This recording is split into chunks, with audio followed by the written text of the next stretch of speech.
Se acerca cada vez más la era de Beskar de Star Wars y vamos con un vídeo de respuestas a vuestras preguntas.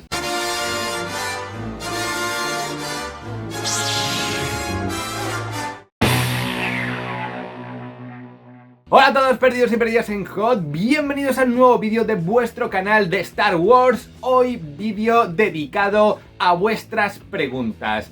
Y ojo, porque algunas de ellas son muy interesantes. Como siempre os digo, ya sabéis que en los comentarios de este vídeo me podéis dejar nuevas preguntas que os contestaré en próximos vídeos. Y hoy vamos a empezar con la pregunta que le da título al vídeo y que me ha parecido muy interesante porque podría ser incluso una teoría casi, ¿no? Es una pregunta de Snis2 que dice: ¿crees que los caballeros de Ren o Ren podrían ser los antagonistas principales en The Book of Boba Fett? Es cierto que no creo que vaya a ser el caso, que vayan a ser ni mucho menos los antagonistas principales. Creo que la historia va a ir por otros caminos, pero es cierto que podrían aparecer. Es decir, la historia de estos caballeros de Ren podría de alguna manera ser contada en esta serie o en alguna de las otras series que estén en el momento temporal de The Mandalorian, ya que probablemente por aquel entonces ya estuvieran dando vueltas por la galaxia. Lamentablemente en la trilogía secuela no supimos mucho más de los caballeros de Ren, así que ¿por qué no, aparte de haber desarrollado estos personajes pues en cómics por ejemplo, ¿por qué no desarrollarlos también un poco más en estas historias ahora de The Mandalorian? Al fin y al cabo creo que son de los elementos más interesantes que tuvimos en la trilogía secuela, así que a mí me encantaría ver tanto a Ren como a los caballeros de Ren por ejemplo, pues protagonizando un capítulo, si no una serie entera, pues al menos un capítulo, apareciendo en un capítulo de la serie de The Book of Boba Fett, de la tercera temporada de Mandalorian, incluso de la serie de Ahsoka, quién sabe. Creo que es algo interesante y ojo,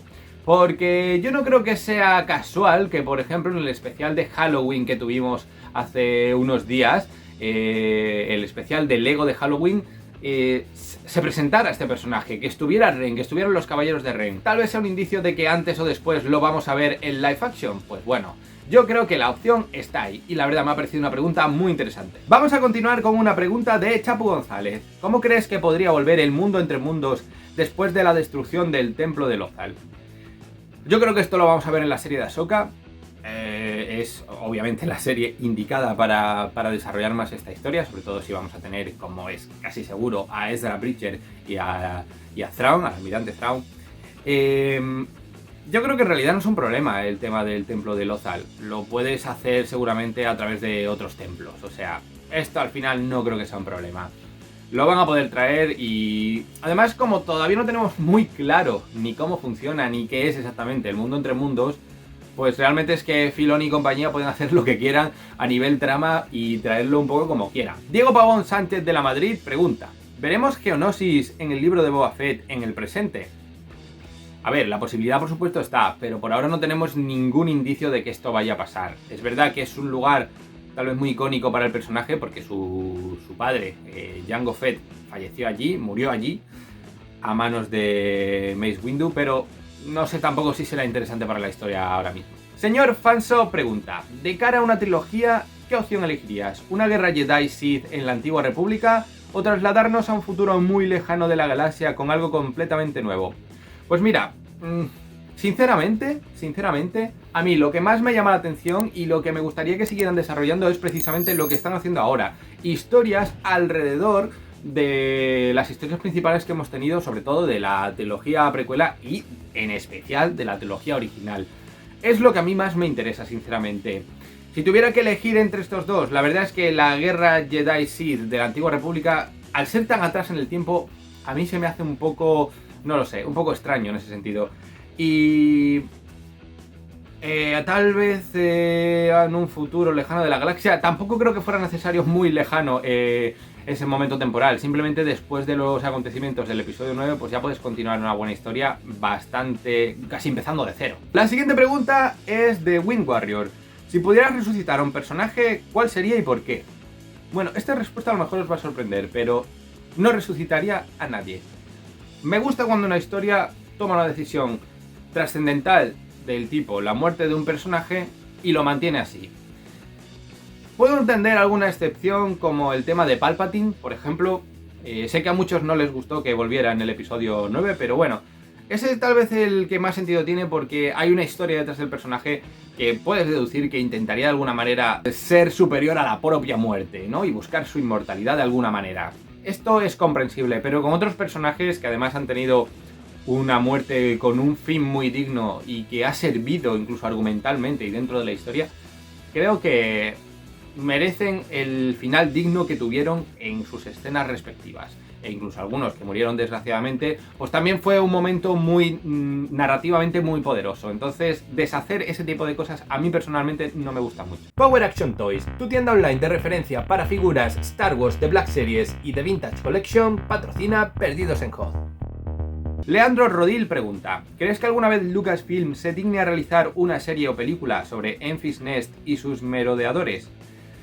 A ver, una película o una serie como tal tampoco es necesario, ¿no? Creo que algunos personajes simplemente pueden ser desarrollados en otras historias que vamos a tener. Por ejemplo, la serie de Lando creo que es un lugar muy bueno para introducir muchos de los personajes que vimos ya en Solo. Puedes continuar la historia de Maul, puedes continuar la historia de Enfys Nest y sus merodeadores, puedes continuar la historia de Kira a partir de ahí. No es necesario que cada personaje tampoco tenga en sí una serie o una película para desarrollarlo. Pero desde luego a mí me gustaría ver más de Enfys Nest. Vamos ahora con una pregunta de Masterchef. ¿Cómo funcionan los ataques de la fuerza? Si Darth Vader quisiera ahorcar a Palpatine, ¿podría o depende del poder que tenga el usuario? A ver,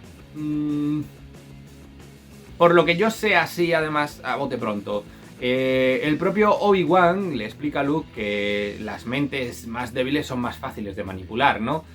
Entonces yo entiendo que, claro, Darth Vader intentando utilizar la fuerza contra Palpatine es complicado porque Palpatine sabrá defenderse. Es decir, un Jedi o un Sith bien preparado serán capaces de contrarrestar cuando se usa la fuerza contra ellos. Entonces, no creo que sea tan fácil, en caso de oponentes que esté más o menos a la misma altura, pues aplicarse ese tipo de trucos de la fuerza. Estefano Freddy Arostegui Marcos: ¿qué harán con la frase que dijo Darth Vader a Obi-Wan? La última vez que te dejé yo era el alumno, ahora yo soy el maestro.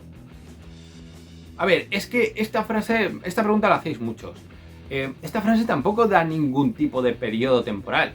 Dice simplemente que la última vez él era el alumno y ahora es el maestro. En la serie que vamos a ver ahora de Obi-Wan, es que Vader, por ejemplo, puede estar todavía bajo, o sea, siendo una especie de aprendiz del emperador, ¿no? Se estará formando como Sith. Por tanto, tal vez no sea todavía un maestro oscuro. Y tal vez incluso tengamos alguna referencia de ese estilo en la serie. Es decir, yo todavía soy un aprendiz de Palpatine.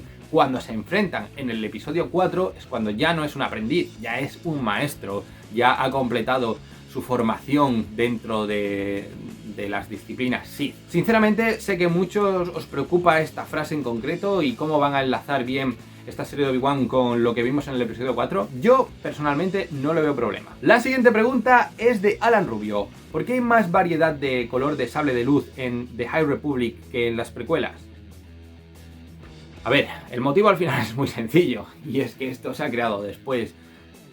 Siempre lo que sea posterior va a tener la opción de utilizar más elementos, más recursos. Nunca va a ser al revés, es decir, si avanzas, pues creas más cosas, ¿no? Más colores en sables, más tipos de troopers en otras películas o series, más tipos de personajes, más planetas, más trasfondo a las historias, más personajes secundarios. Lo mismo que por qué Ahsoka no apareció en la trilogía original. Bueno, es que simplemente no se había creado el personaje.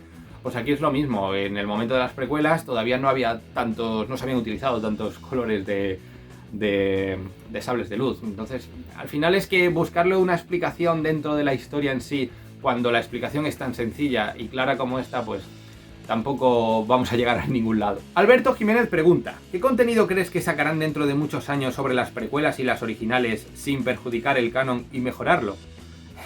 Lo de sin perjudicar el canon y mejorarlo, eso nunca sé si podrá pasar o no. Aunque bueno, hemos tenido ejemplos como de Mandalorian, que yo creo que están aportándole muchísimo, o la película Rogue One también aporta mucho, en este caso la trilogía original, una por un lado y otra por el otro, ¿no? Dentro de muchos años, pues no lo sé. Yo sé que ahora mismo sí que estamos dándole muchas vueltas a este periodo temporal. A lo mejor dentro de 10 años se acaban estas historias o se avanza ya en otra dirección temporal y ya no vamos a ver tantas historias centradas en concreto en precuelas y en trilogía original. Ahora se está explotando mucho porque es el momento, porque nunca se había hecho en el medio audiovisual. Entonces, estos años sí, vamos a tener eso, pero a lo mejor dentro de 10 años, que seguramente Star Wars va a continuar con otras historias y en otros momentos temporales. Héctor Pavone pregunta, ¿por qué crees que las tropas, los operativos y oficiales son de raza humana? Esta es muy buena pregunta y creo que tengo una respuesta también interesante. Cuando Lucas escribió los primeros guiones de Star Wars, cuando decidió hacer la historia de Star Wars, tenía en mente un conflicto en concreto. De hecho, fijaos, cuando Lucas estaba intentando desarrollar una nueva película después de haber rodado American Graffiti, su primera idea no fue Star Wars, fue Apocalypse Now. Una película que es cierto que él al final no hizo, pero sí que le pasó la idea a Francis Ford Coppola, o Coppola cogió el guante de esta historia. Pero Star Wars tiene detrás una base muy marcada en este periodo de la historia y en concreto, y esto puede sorprender a algunos, no tanto en el ejército nazi, aunque a nivel visual sí que hay muchos elementos de la Segunda Guerra Mundial, sobre todo en la trilogía original, y sí que hay una inspiración en el Imperio, en los aspectos visuales del ejército nazi y de todo lo relacionado con la Segunda Guerra Mundial, pero realmente lo que más vemos a nivel historia y lo que Lucas, la primera inspiración de Lucas fue intentar plasmar cómo una superpotencia industrial, como era en ese momento Estados Unidos, estaba haciéndole la vida imposible a algunos otros países y lugares.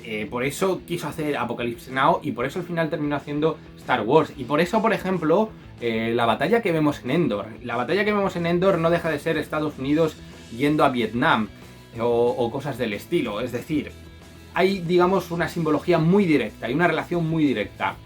Entonces, como Lucas intentaba transmitir estas ideas y, entre comillas, transmitir también un mensaje para las próximas generaciones sobre lo que él pensaba que Estados Unidos, su propio país, estaba haciendo mal y lo que no estaba enfocando de buena manera, pues supongo que es normal que al final él quisiera que fuera muy fácil de identificar una cosa con la otra. Entonces el imperio tenía que estar constituido por humanos, porque él estaba representando a humanos, en concreto a Estados Unidos, y también por eso los principales personajes de la rebelión debían de ser también humanos, porque tenías que ver ese conflicto que se puede aplicar directamente a nosotros. Digamos que los aliens, pues a lo mejor es más difícil identificarse con ellos que con un personaje como Han, Solo, Leia, o ver un ejército que realmente directamente lo vas a relacionar con un ejército humano real, como puede ser, pues en este caso, el Imperio. Entonces yo creo que esa es la explicación detrás de por qué vemos sobre todo humanos en los roles principales y en el Imperio. Para terminar, vamos con una pregunta de Omar Carpio. ¿Qué juego crees que anuncien el 14 de diciembre de Star Wars según dice Bespin Bulletin? A ver, esto para los que no sepáis, os pongo en contexto. Ahora mismo tenemos la campaña Bring Home the Bounty, una campaña en la cual pues están sacando merchandising de la saga cada martes, y es cierto que hay uno de los martes que en principio van a anunciar un videojuego. Supongo que es este 14 de diciembre, no estoy seguro, pero supongo que es martes. ¿Cuál podría ser este videojuego? Hombre, yo puestos a soñar, ojalá y fuera el anuncio del Jedi Fallen Order 2. A mí me encantaría eso. Pero a lo mejor es simplemente algún juego para móvil o algo del estilo, o alguna... no lo sé. Sinceramente, tenemos que esperar, no hay ninguna pista por ahora de qué juego podrían anunciar ahora mismo. Es cierto que Respawn suele sacar sus juegos en navidades. No creo que vayan a sacar estas navidades el juego de Jedi Fallen Order, pero a lo mejor sí que un anuncio de cara a las próximas navidades. Eso sí, a lo mejor podría ser, podría ser interesante. Pero ¿os imagináis que nos sorprenden y el 14 de diciembre anuncian que sale a venta el Jedi Fallen Order 2? Es que no tendría sentido sin haberle hecho una promoción previa, un tráiler, etc. Pero bueno, a lo mejor anuncian algo interesante, espero que sí. Por ahora lo que sí quiero hacer es deciros que le deis un gran like a este vídeo si os ha gustado, que me dejéis nuevas preguntas en los comentarios que os contestaré en próximos vídeos, y que os suscribáis al canal si sois nuevos, porque vais a seguir teniendo vídeos de Star Wars a punta pala. Y ya sabéis, estad atentos a Perdidos en Hoth.